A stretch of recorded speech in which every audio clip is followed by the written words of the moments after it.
दोस्तों नमस्कार, मैं अमृत कुमार आपके अपने YouTube channel the way of study में आपका स्वागत करता हूं। चलिए दोस्तों शुरू करते हैं बहुत ही इम्पोर्टेंट टॉपिक आज का, जो कि भारत के भूगोल टॉपिक है, जिससे कि आपके एग्जाम में जो प्रश्न बनते हैं वही वैसे ही प्रश्नों का इसमें कलेक्शन किया गया है। दोस्तों इसमें जो भी प्रश्न है वो सारे या तो बीपीएससी या किसी स्टेट पीसीएस का पूछा हुआ प्रश्न है।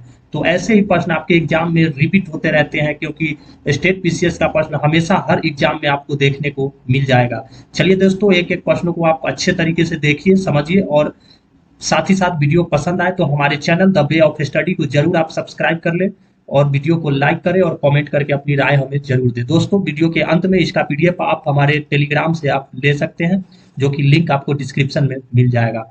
चलिए बात करें पहले क्वेश्चन की दोस्तों, कि क्षेत्रफल की दृष्टि से भारत विश्व के देशों में कौन सा स्थान है। तो क्षेत्रफल की दृष्टि से 7वां स्थान भारत रखता है। जबकि अगर जनसंख्या की बात करें तो हाल ही में प्रथम जनसंख्या के अनुसार प्रथम देश माना गया है विश्व में। इसकी व्याख्या के बारे में अगर दोस्तों बात करें तो कह रहा है कि भारत क्षेत्रफल की दृष्टि से 7वां स्थान है। पहले स्थान पर दोस्तों बात करें तो रूस, दूसरे स्थान पे कनाडा, तीसरे स्थान पे संयुक्त राज्य अमेरिका, चौथे स्थान पे चीन, पांचवें में ब्राजील, छठे में ऑस्ट्रेलिया और सातवें में भारत। ये भी आपके एग्जाम में पूछे जाते हैं कि चीन का कैमा स्थान है या ब्राजील का कैमा स्थान है या पांचवें स्थान पर कौन सा है। तो इसको आपको याद ध्यान में रखना है। चलिए बात करें अगले प्रश्न क्वेश्चन नंबर 2 की।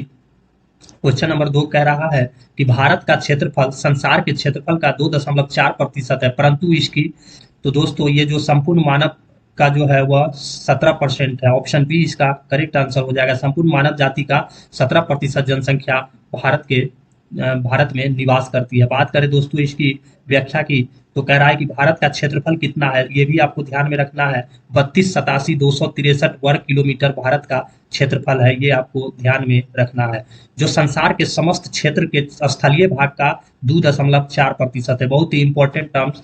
जबकि भारत में संपूर्ण विश्व की 17.5%, जो कि 2011 के जनगणना के अंतिम आंकड़े के अनुसार दिया गया है, 17.5%। लेकिन ऑप्शन में केवल 17% दिया है, इसीलिए आंसर ऑप्शन बी हो जाएगा। और दोस्तों यह बीपीएससी का ही पूछा हुआ प्रश्न है, तो ऐसे प्रश्नों को आपको बिल्कुल ध्यान में रखने की जरूरत है। चलिए बात करें क्वेश्चन नंबर 3 की। क्वेश्चन नंबर 3 कह रहा है कि भारतवर्ष का आकार विश्व में है।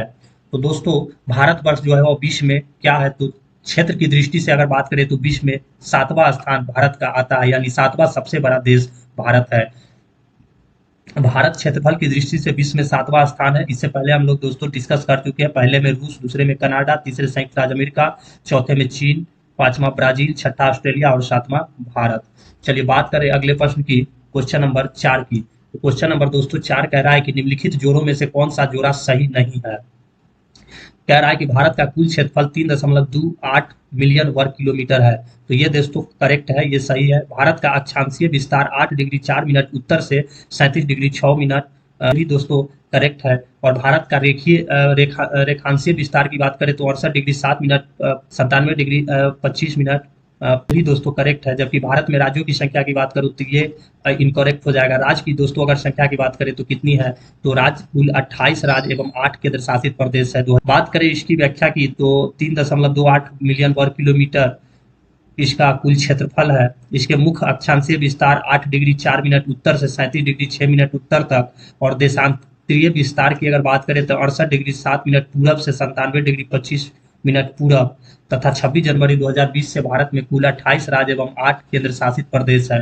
और नवीनतम जो केंद्र शासित प्रदेश बना है वह दादर और नागर हवेली तथा दमनदीप बना है, ये आपको ध्यान में रखना है। जबकि इससे पहले दोस्तों जम्मू कश्मीर और लद्दाख को भी केंद्र शासित प्रदेश 2020 में बनाया गया था।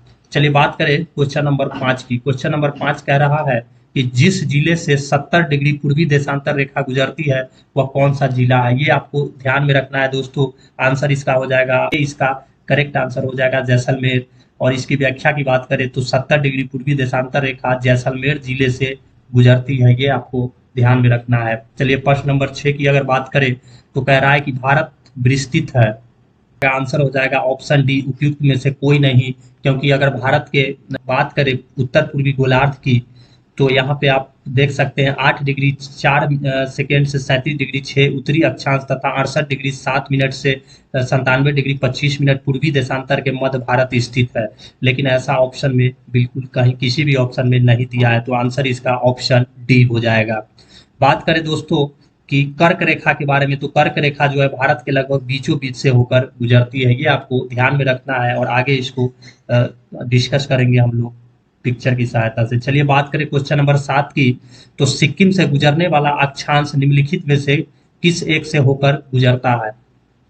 तो दोस्तों जो सिक्किम से जो अक्षांश गुजरता है वो राजस्थान से होकर भी गुजरता है। ऑप्शन ए इसका करेक्ट आंसर हो जाएगा। और दोस्तों यह भी इसका पूछा हुआ प्रश्न है, आपको ध्यान में रखना है। चलिए बात करें क्वेश्चन नंबर 8 की। क्वेश्चन नंबर 8 कह रहा है कि कर्क रेखा किस राज्य से होकर गुजरती है? सबसे पहले दोस्तों हम लोग देखते हैं कि कर्क रेखा किन किन राज्यों से होकर गुजरती है। तो यहाँ पे आप इमेज की सहायता से आप आसानी से इसे समझ सकते हैं। कर्क रेखा कह रहा है कि कर्क रेखा पर पड़ने वाले भारत के कुल 8 राज्य गुजरात, राजस्थान, मध्य प्रदेश, छत्तीसगढ़, झारखंड, पश्चिम बंगाल, त्रिपुरा और मिजोरम है। यहाँ अगर दोस्तों मैप की सहायता से देखें तो यहाँ पे आप गुजरात को देख सकते हैं। गुजरात से शुरू होता है, उसके बाद राजस्थान, फिर यहाँ पे मध्य प्रदेश, उसके बाद बात करें तो मध्य प्रदेश के बाद यहाँ छत्तीसगढ़, छत्तीसगढ़ के बाद अगर बात करें तो झारखंड, यहाँ पे झारखंड, बात करें तो यहाँ पे पश्चिम बंगाल, पश्चिम बंगाल के बाद बात करें तो त्रिपुरा, और त्रिपुरा के बाद बात करें दोस्तों तो मिजोरम। तो ये 8 राज्य जो है आप मैप की सहायता से आसानी से इसे याद कर सकते हैं और इसको आप एक श्रृंखला में याद करने से आसान रहेगा, क्योंकि ये आपके एग्जाम में श्रृंखला से भी क्वेश्चन पूछे जाते हैं। चलिए बात करें क्वेश्चन नंबर 8 के उत्तर की, तो कर्क रेखा किस राज्य से होकर गुजरती है? तो दोस्तों ऑप्शन क्या हो जाएगा? ये झारखंड से होकर गुजरती है, तो ऑप्शन बी इसका करेक्ट आंसर हो जाएगा। ये बहुत ही पुराना क्वेश्चन है और उस समय बिहार झारखंड से अलग नहीं था। तो अभी के हिसाब से जो है झारखंड इसका करेक्ट आंसर हो जाएगा, जबकि उड़ीसा से नहीं गुजरती है, उत्तर प्रदेश और आंध्र प्रदेश से कर्क रेखा नहीं गुजरती है, आपको ध्यान में रखना है। चलिए बात करते हैं अगले प्रश्न की। क्वेश्चन नंबर 9, निम्नलिखित नगरों में से कौन कर्क रेखा से निकटतम दूरी पर स्थित है? तो दोस्तों अगर बात करें कर्क रेखा से निकटतम दूरी पे, तो ऑप्शन ए गांधीनगर जो है वह कर्क रेखा से निकटतम दूरी पर स्थित है। कुछ नगर और उसका अक्षांश आपको दिया गया है, जिसे आपको ध्यान में रखने की जरूरत है। अगरतला, गांधीनगर, जबलपुर और उज्जैन। ऑप्शन के हिसाब से इसमें अगर आप देखिएगा तो जो सबसे कम दूरी है वह गांधीनगर का है, मात्र 11 का।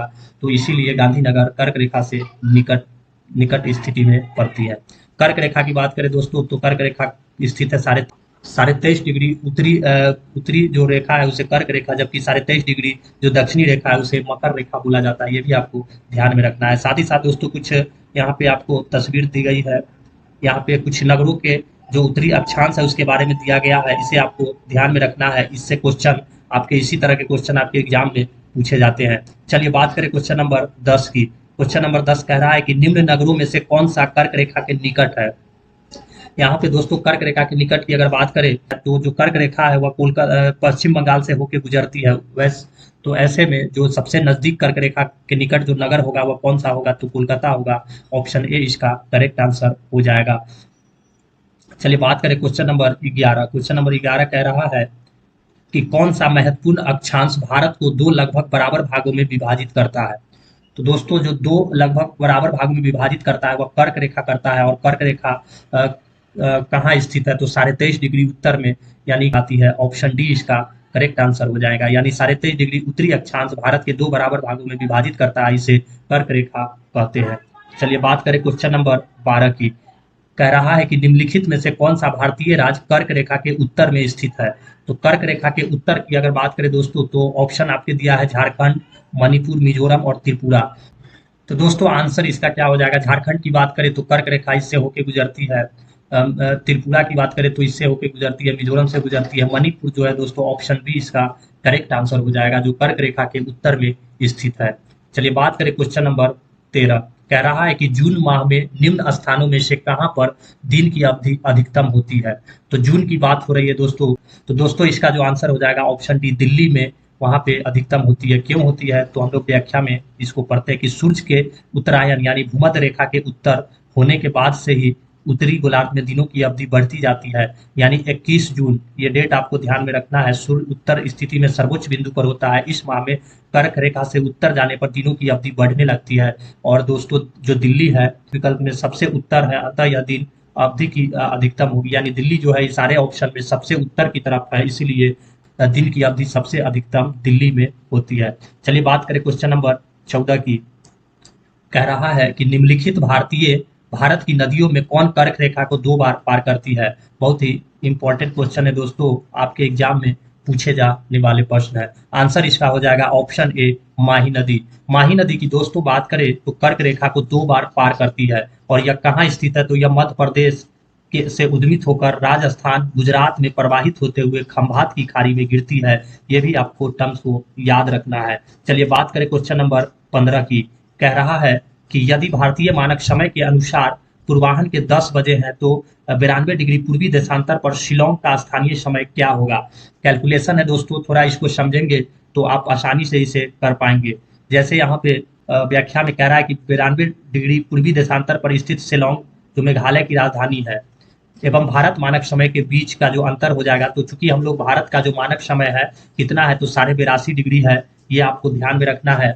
और जो शिलोंग का जो पूर्वी देशांतर कितना पर स्थित है तो 92 डिग्री, तो इसमें से माइनस करने पर जो देशांतर का अंतर आया कितना आया, 9.5 डिग्री का आया। और चूंकि हम लोग जानते हैं कि एक देशांतर बराबर 4 मिनट का अंतर होता है, ये इंपॉर्टेंट है दोस्तों। तो 9.5 देशांतर बराबर कितना का अंतर हो जाएगा तो 38 मिनट का अंतर हो जाएगा 4 से मल्टीप्लाई करने पर।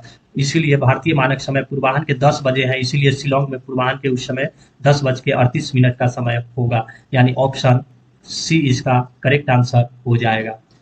चलिए इस तरह से दोस्तों आप और भी कई सारे प्रश्नों को इसी तर्ज पे सॉल्व कर सकते हैं। बात करें यहाँ पे दोस्तों कि भारतीय मानक समय रेखा का कुछ आप यहाँ तस्वीर के माध्यम से देख सकते हैं कि भारत की मानक समय रेखा जो 82.5 डिग्री पूर्वी देशांतर ऐसे भारत को क्रॉस करती है। तो भारतीय मानक समय की जो याम्योत्तर रेखा, इस रेखा को याम्योत्तर रेखा बोला जाता है। वह भारत के कुल 5 राज्यों में होकर गुजरती है। पहले राज्य की अगर दोस्तों बात करें तो उत्तर प्रदेश, फिर मध्य प्रदेश, छत्तीसगढ़, उड़ीसा और आंध्र प्रदेश, ये 5 राज्यों से होकर जो 82.5 डिग्री पूर्वी देशांतर रेखा है वह गुजरती है, ये आपको ध्यान में रखना है। बात करें दोस्तों सर्वप्रथम जो उत्तर प्रदेश में प्रवेश करती है तो वह कहाँ प्रवेश करती है तो इलाहाबाद, ये भी आपको ध्यान में रखना है। और इलाहाबाद को वर्तमान में क्या कहे जाने लगा है तो प्रयागराज। प्रयागराज, क्योंकि अब आपके एग्जाम के ऑप्शन में प्रयागराज के ऑप्शन में रहेंगे।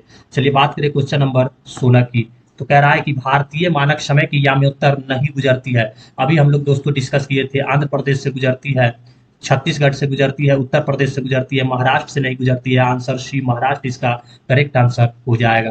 क्वेश्चन नंबर 17 की अगर बात करें तो निम्नलिखित देशांतरों में कौन सा भारत की परमाणविक मध्याह्न रेखा कहलाती है। तो अभी दोस्तों हम लोग डिस्कस किए थे, क्या हो जाएगा तो 82.5 डिग्री पूर्वी देशांतर रेखा को परमाणविक मध्याह्न रेखा बोला जाता है। ऑप्शन डी इसका करेक्ट आंसर हो जाएगा। चलिए बात करें क्वेश्चन नंबर 18।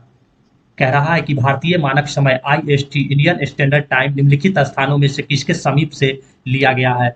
तो आंसर इसका क्या हो जाएगा दोस्तों, अभी हम लोग डिस्कस किए थे, अब ऑप्शन में आपके प्रयागराज ही आएंगे। ऑप्शन ए इसका करेक्ट आंसर हो जाएगा। अगला प्रश्न है दोस्तों क्वेश्चन नंबर 19, जो कि BPSC का पूछा हुआ प्रश्न है। आप यहाँ पे देख सकते हैं, ये BPSC का पूछा हुआ प्रश्न है। कह रहा है कि भारतीय मानक समय IST एवं ग्रीनविच समय GMT में कितना का अंतर पाया जाता है। तो दोस्तों 5.5 घंटे का अंतर पाया जाता है। और ये ऑप्शन में आपको ये भी ध्यान रखना है कि 5.5 घंटे आगे, यानी आगे को प्लस लिखा जाता है, इसीलिए प्लस 5.5 घंटे को का अंतर पाया जाता है। ऐसे में आपको कंफ्यूज नहीं होना है, आपको बिल्कुल इसे ध्यान में रखना है। बात करें क्वेश्चन नंबर 20, तो भारत का सुदूरस्थ दक्षिणी बिंदु यानी साउथर्न मोस्ट पॉइंट जो है, सुदूरस्थ बोल रहा है, यानी कि सबसे दूर का जो दक्षिणी बिंदु है वह कौन सा होगा दोस्तों। तो इसका आंसर क्या हो जाएगा, इंदिरा पॉइंट इसका करेक्ट आंसर हो जाएगा। ऑप्शन बी इसका करेक्ट आंसर हो जाएगा। बात करें व्याख्या की, तो कह रहा है कि भारत का सुदूरस्थ दक्षिणी बिंदु इंदिरा पॉइंट जो कि ग्रेट निकोबार तथा या बड़ा निकोबार द्वीप में स्थित है, ये भी आपको ध्यान में रखना है। यहाँ पे दोस्तों आपके सामने जो इमेज दिया गया इसमें आपको आप बिल्कुल आप क्लियर हो पाएंगे कि भारत का जो दूरस्थ बिंदु है वह कौन कौन है। अगर दोस्तों सबसे सुदूर यानी सबसे दूर की अगर दक्षिणी बिंदु की अगर बात की जाए तो कौन सा हो जाएगा, तो ये हो जाएगा इंदिरा पॉइंट या ग्रेट निकोबार जिसे में स्थित है इंदिरा पॉइंट। ये आपको ध्यान में रखना है। लेकिन अगर सिर्फ दक्षिणी अगर पूछे, केवल और केवल दक्षिणी, तो वह कौन सा हो जाएगा दोस्तों? तो वह कन्याकुमारी जो कि तमिलनाडु में स्थित है, वह उसका दक्षिणतम बिंदु हो जाएगा। और सबसे सुदूर यानी दूर का बोले तो इंदिरा पॉइंट, ग्रेट निकोबार, ये ही मोस्ट अंतर है। साउथ के जो सबसे लास्ट पॉइंट पूछता है, इसी में बहुत सारे लोग कंफ्यूज हो जाते हैं। पूर्वी की अगर बात करें दोस्तों, तो पूर्वी में हम लोग जानते हैं अरुणाचल प्रदेश, और अरुणाचल प्रदेश में कौन सा जगह तक, किबुथु, ये जगह है जो सबसे पूर्वी क्षेत्र में पाया जाता है। बात करें पश्चिमी क्षेत्र की, तो सबसे पश्चिमी क्षेत्र गुजरात में पाया जाता है, और कौन सा जगह है दोस्तों? तो गुहार मोती, ये आपको ध्यान में रखना है। और सबसे उत्तरी बिंदु जो है वह इंदिरा कॉल, जो कि लद्दाख में, सियाचिन लद्दाख में स्थित है, इसको आपको ध्यान में रखना है। तो इस इमेज के सहायता से आप इसे ध्यान में रख सकते हैं। चलिए अब इससे बेस्ट क्वेश्चन जो है उसको हम लोग करते हैं। कह रहा है क्वेश्चन नंबर 21, भारत का सुदूर दक्षिण में इंदिरा पॉइंट निम्नलिखित में से कहाँ स्थित है?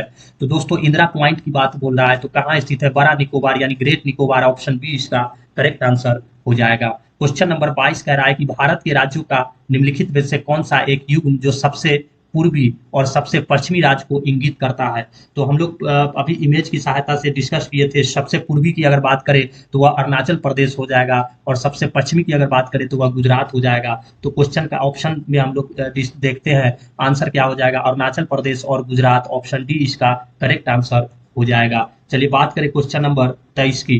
कह रहा है कि भारत का वह कौन सा स्थान है जहां बंगाल की खाड़ी, अरब सागर तथा हिंद महासागर मिलते हैं? बहुत ही इंपॉर्टेंट क्वेश्चन है दोस्तों, इसे आपको बिल्कुल एकदम ध्यान में रखना है। आंसर इसका हो जाएगा कन्याकुमारी, ऑप्शन ए इसका करेक्ट आंसर हो जाएगा। और कन्याकुमारी में भी एक जो जगह है दोस्तों, वह केप केमोरिन नाम का जगह है, जो कि ये भी आपके ऑप्शन में कभी कभी पूछ देगा कन्याकुमारी नहीं दे करके। तो केप केमोरिन भारत का वह स्थान है जहां बंगाल की खाड़ी, अरब सागर तथा हिंद महासागर आके मिलते हैं। बहुत ही इंपॉर्टेंट क्वेश्चन है, बिल्कुल इसे आपको ध्यान में रखना है। चलिए क्वेश्चन नंबर अगर 24 की बात करें, तो कह रहा है कि निम्न में से किस राज्य की सीमा बांग्लादेश से नहीं मिलती है? इस क्वेश्चन को दोस्तों हम लोग मैप की सहायता से समझेंगे। कह रहा है कि बांग्लादेश से किसकी सीमा नहीं मिलती है? तो यहाँ पे आप देख सकते हैं, ये आपको बांग्लादेश आपको आप मैप में देख सकते हैं। ऑप्शन ए कह रहा है कि मेघालय। तो ये दोस्तों मेघालय जिसकी राजधानी शिलोंग है, ये यहाँ पे स्थित है, जो कि बांग्लादेश से सटा हुआ है।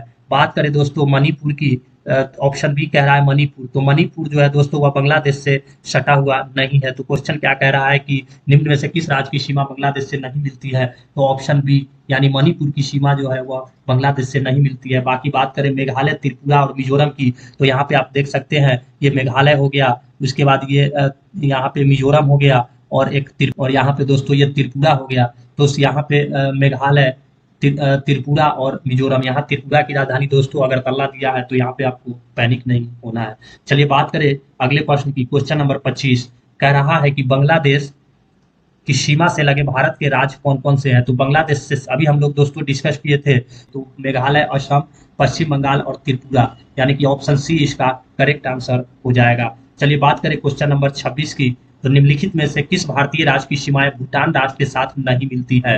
तो भूटान की यहाँ पे दोस्तों बात हो रही है, तो यहाँ पे मैप की सहायता से देखेंगे, ये यहाँ पे आपको भूटान दिख गया होगा, ये भूटान। और इसकी अगर आसपास की अगर दोस्तों बात करें तो ये अरुणाचल प्रदेश जो इसकी सीमा से मिलती है, असम इसकी सीमा से मिलती है। उसके बाद यहाँ पे बात करें, ये पश्चिम बंगाल की सीमा इससे मिलती है, और यहाँ पे सिक्किम जो है ये इसकी सीमा, सिक्किम की सीमा भूटान के साथ मिलती है। तो ऑप्शन की अगर बात करें दोस्तों, तो सिक्किम जो कि मिलती है, अरुणाचल प्रदेश मिलती है, पश्चिम बंगाल मिलती है, लेकिन मेघालय जो है वह भूटान के साथ इसकी सीमा नहीं बनाती है। ऑप्शन बी इसका करेक्ट आंसर हो जाएगा, मेघालय जो भूटान के साथ सीमा नहीं बनाती है। चलिए बात करें क्वेश्चन नंबर 27 की।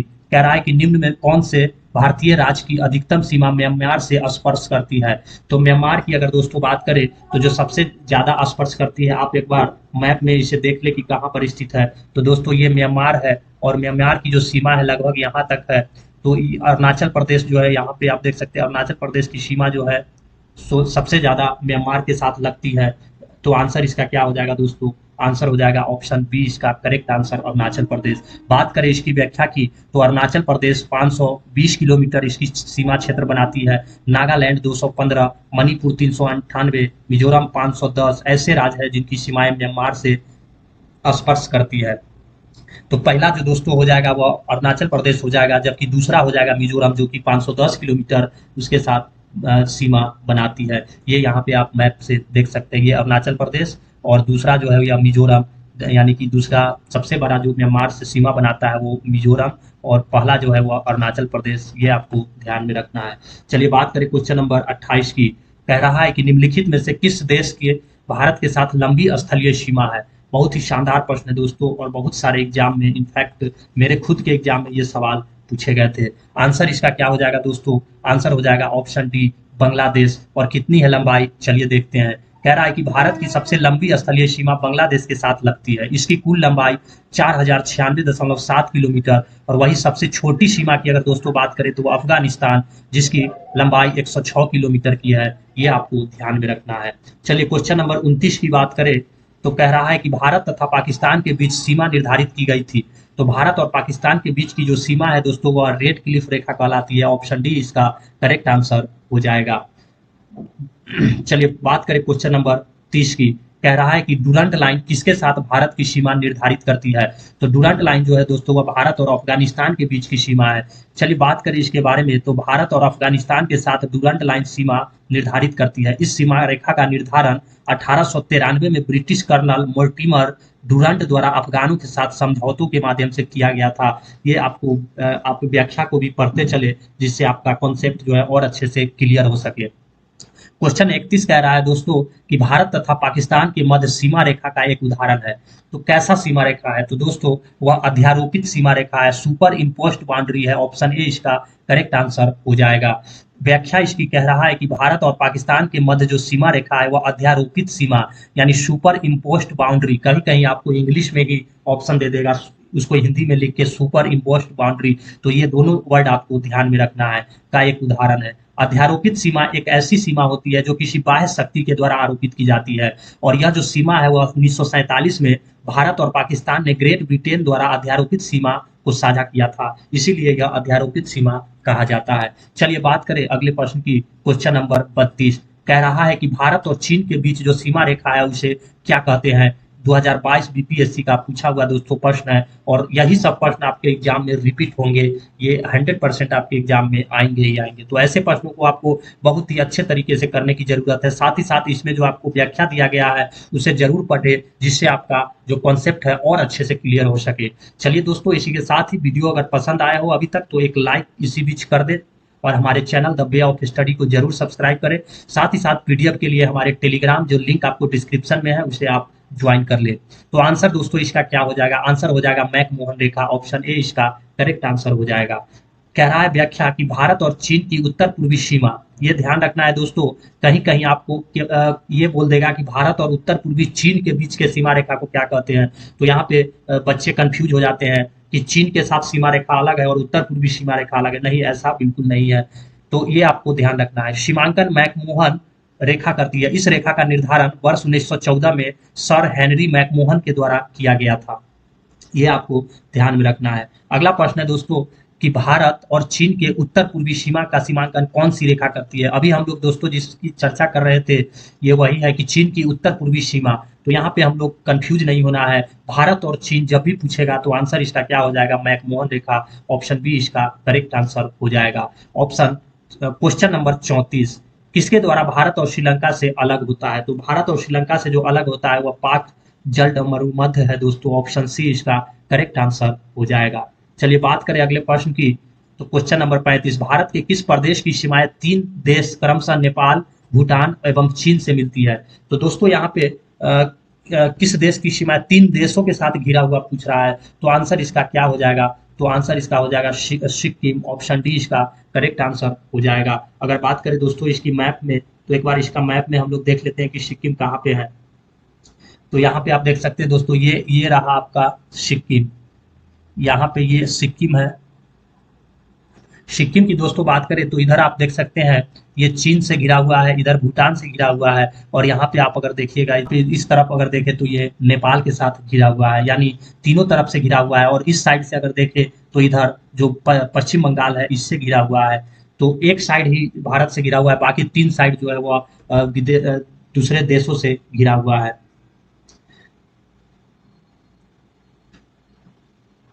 तो आंसर इसका क्या हो जाएगा? सिक्किम हो जाएगा।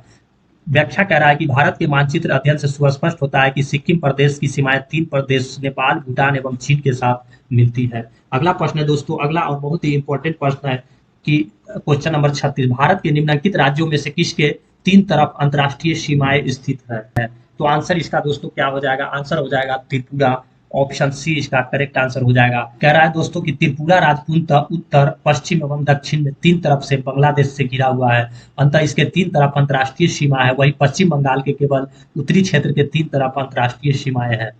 यहाँ पे दोस्तों आपको ध्यान रखना है कि त्रिपुरा जो है वह उसके तीनों तरफ से बांग्लादेश से घिरा हुआ है और पश्चिम बंगाल जो है वो उसके उत्तरी क्षेत्र से केवल 3 तरफ अंतर्राष्ट्रीय सीमा है।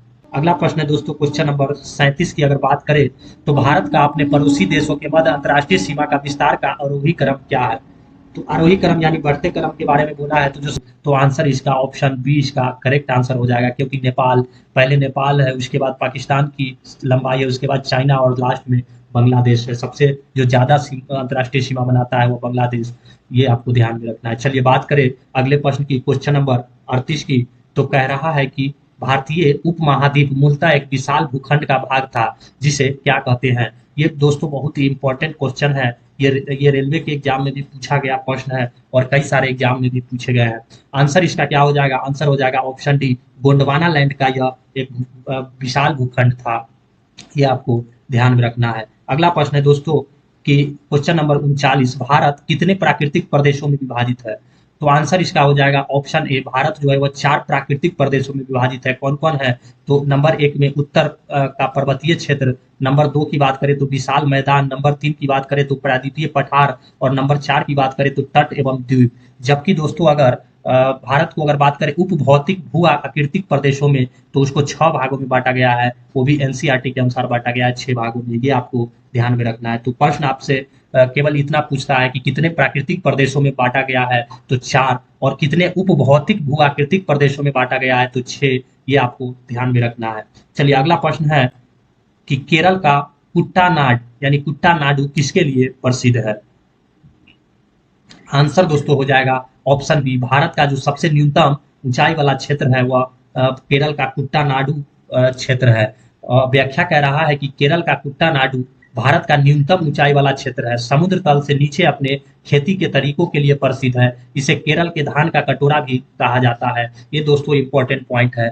यहाँ पे कृषि के साथ साथ मत्स्य पालन के लिए भी जाना जाता है एवं खाद्य एवं कृषि संगठन FAO द्वारा कुट्टानाड की खेती के तरीकों को वैश्विक महत्वपूर्ण कृषि विरासत प्रणाली घोषित किया गया है। यहाँ से दोस्तों आपके एग्जाम में प्रश्न बन सकते हैं, तो आपको बिल्कुल ध्यान में रखना है। अगला प्रश्न है क्वेश्चन नंबर 41, निम्नलिखित में से कौन सा जिला जो धारवाड़ भू स्तरीय रचना वाला नहीं है? ये दोस्तों बीपीएससी का प्रश्न है। आंसर इसका क्या हो जाएगा?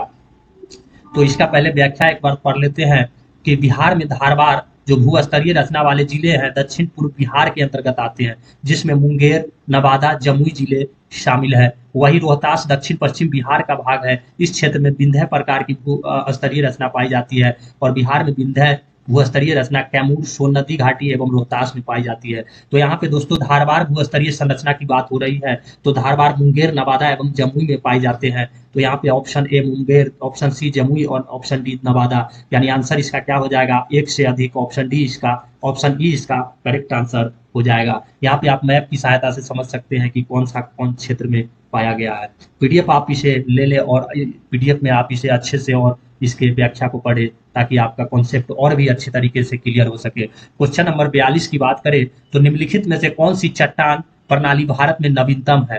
तो दोस्तों जो नवीनतम चट्टान प्रणाली है वो कौन सा है? तो गोंडवाना। ऑप्शन डी इसका करेक्ट आंसर हो जाएगा। बहुत सारे एग्जाम में पूछे गए हैं।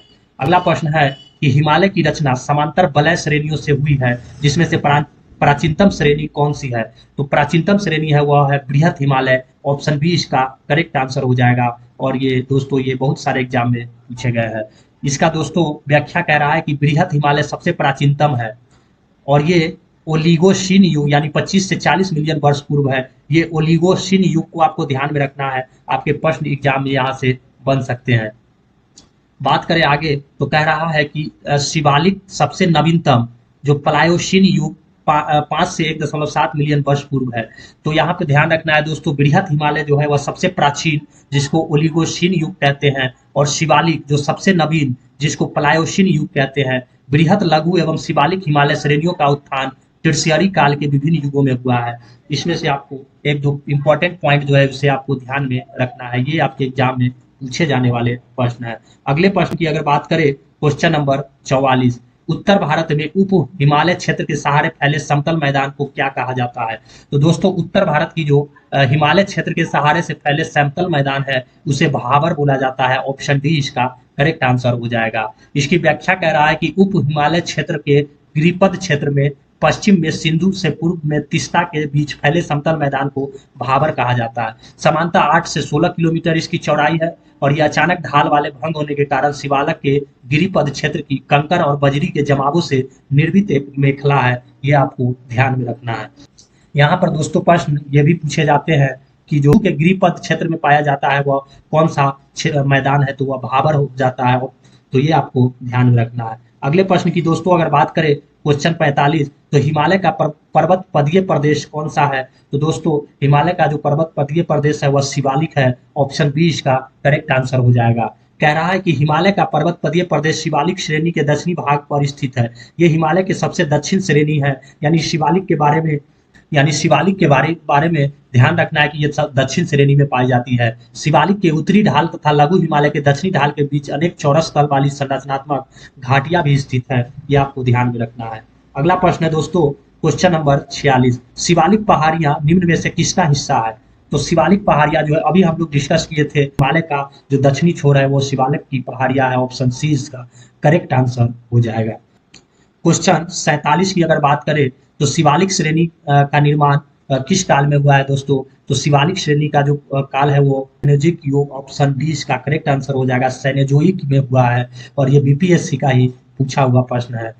व्याख्या की बात करें तो शिवालिक या बाह्य हिमालय का निर्माण आज से लगभग 5 से 1.7 मिलियन वर्ष पूर्व प्लायोशीन अर्थात सोनोजोइक युग में हुआ था। इसी को दोस्तों प्लायोशीन भी बोला जाता है। ये आपको ध्यान में रखना है।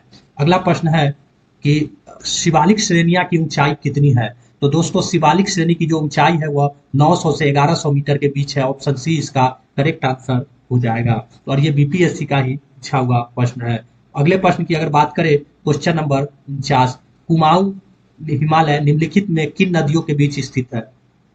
बहुत ही शानदार प्रश्न है दोस्तों, और ये स्थित है सतलज और काली नदी के बीच। ऑप्शन सी इसका करेक्ट आंसर हो जाएगा।